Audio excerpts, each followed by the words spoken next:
विधानसभा के चुनाव हो या फिर लोकसभा के चुनाव से भले सरकार की कुर्सी थोड़ी भी न डगमगाए, लेकिन विपक्ष से अपनी ताकत दिखाने का एक मौका जरूर समझती है। 5 दिसंबर को होने वाले उत्तर प्रदेश की मैनपुरी लोकसभा सीट और रामपुर विधानसभा सीट के उपचुनाव सपा और सत्ता दल बीजेपी की जीत को लेकर एक सवाल खड़ा कर रहे हैं। इस बीच एक ऐसे उपचुनाव को याद करते हैं जिसने इतिहास रच दिया।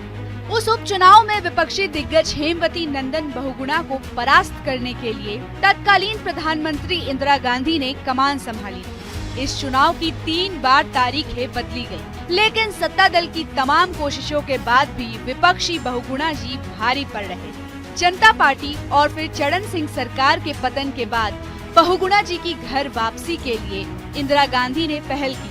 उन्हें कांग्रेस का सेक्रेटरी जनरल बनाया गया, लेकिन 1980 में इंदिरा जी की सत्ता में वापसी के चंद दिनों के भीतर ही बहुगुणा जी हाशिए पर डाल दिए गए। कांग्रेस में रहते ही 10 मई 1980 के उनके आखिरी पत्र का इंदिरा जी ने 19 मई को 6 पेज में जवाब दिया। बहुगुणा जी ने उसी दिन कांग्रेस और लोकसभा की सदस्यता से त्याग पत्र दे दिया।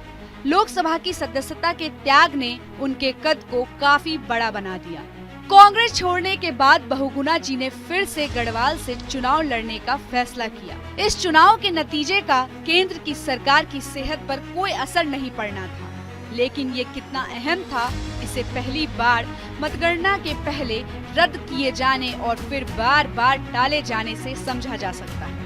इंदिरा जी ने इस संसदीय क्षेत्र के उपचुनाव में 34 जनसभाएं की थी। कांग्रेस इस चुनाव में हर कीमत पर बहुगुणा जी की हार चाहती थी। कांग्रेस पार्टी ने इसे प्रतिष्ठा का प्रश्न बना लिया था कि किसी भी कीमत पर बहुगुणा जी जीतने न पाए, लेकिन साफ दिख रहा था कि बहुगुणा जीत रहे हैं। चुनाव हुए और एक योजना के तहत चुनाव आयोग को तमाम रिपोर्ट भिजवाई गई।